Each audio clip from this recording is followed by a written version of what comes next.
Kumusta po kayo? Bago po ang lahat, first things first.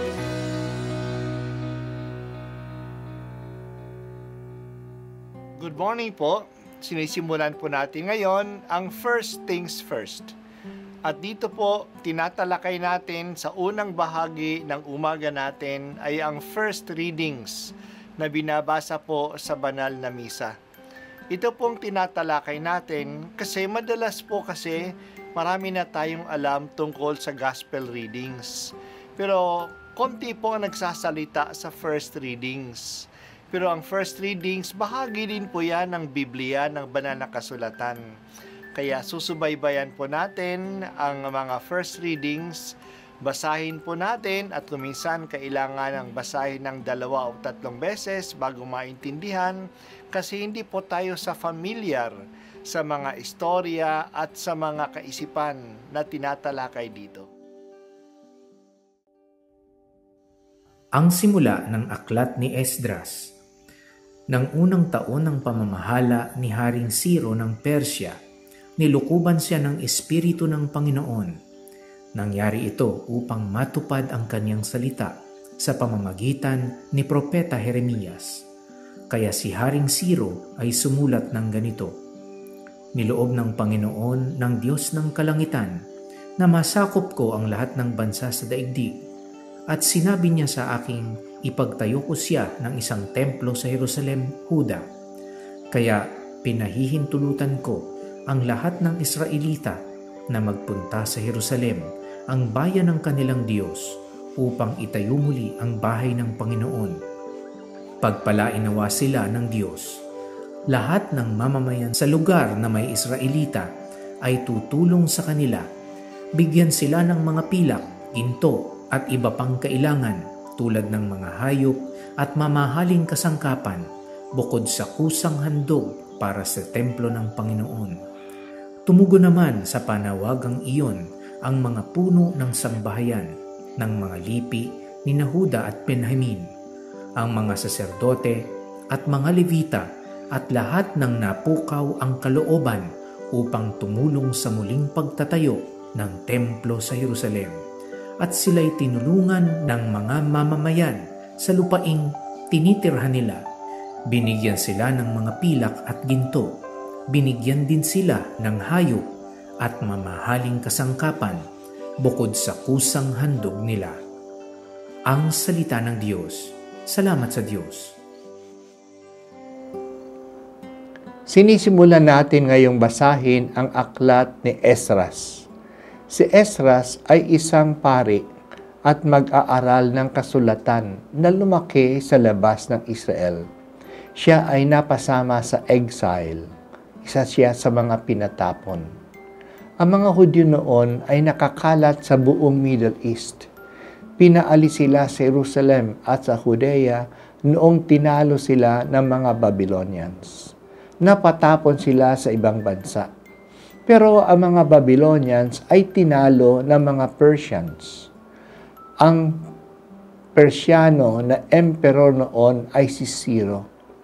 Ginamit siya ng Diyos ng Israel na siya ang Diyos ng buong mundo upang ang mga Hudyo ay makabalik sa kanilang lupain at maipatayo uli ang templo ng Diyos sa Jerusalem na winasak ng mga Babylonians. Gumawa ng utos si Haring Ciro na maaring makabalik ang mga pinatapon ng mga Babylonians. Iniutos pa niya na dapat isagawa uli ang templo sa Jerusalem. May mga Hudyo na bumalik sa kanilang lupain, pero may mga Hudyo na natili sa ipinagtapunan sa kanila. Marahil, nakapag-asawa na sila roon at mayroon na silang business o mga lupa doon. Tumulong na lang sila sa mga bumalik sa Israel at nagpadala sila ng pera, ng mga gamit at ng mga kasangkapan at mga handog para ipatayo ang templo. Si Esdras ang isa sa mga nanguna na bumalik sa Israel. Dahil siya ay eskriba o mag-aaral ng kasulatan, dala-dala din niya ang mga banal na kasulatan. Ang koleksyon ng mga aklat ng kasulatan ay maaaring ipinagsama-sama noong pagkatapon sa kanila. Doon lamang sa exile na napahalagahan ang banal na kasulatan at nabuo ang banal na kasulatan. Dahil sa nawala sila ng templo, nung ipinatapon sila, ang pinanghawakan ng mga Hudyo ay ang mga tradisyon nila na nilagay sa banal na kasulatan. Dito makikita ang kanilang kasaysayan, ang mga aral ni Moises at ang kanilang mga dasal at karunungan. Malaki ang naging papel ni Esdras sa pagpapalaganap ng banal na kasulatan.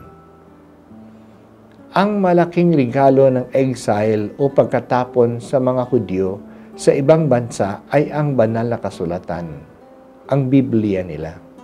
Dito binuo ang koleksyon ng mga kasulatan. Ang iba'y sinulat sa panahong ito. Dito rin na-consolidate ang maraming mga aral ng mga Hudyo. Sa panahon din ng exile na buo ang institusyon ng mga sinagoga. Noon, sumasamba ang mga Hudyo sa Templo sa Jerusalem at doon sila nag-aalay ng mga handog.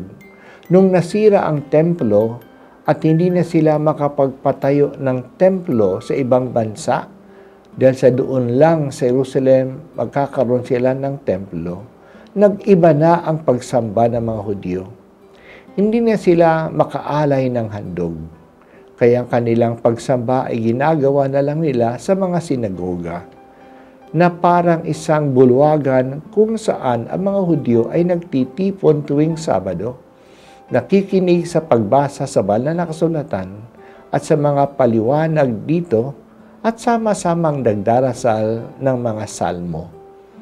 Maaring silang magtayo ng sinagoga kahit nasaan man, basta may 10 mga Hudyong lalaki na magtatayo rito. Dahil sa mga sinagoga, napanatili ang relihiyon ng mga Hudyo at ito'y kumalat sa buong mundo. Naging mahalaga ang papel ng mga eskriba na sila ang sumulat o kumokopya ng banal na kasulatan.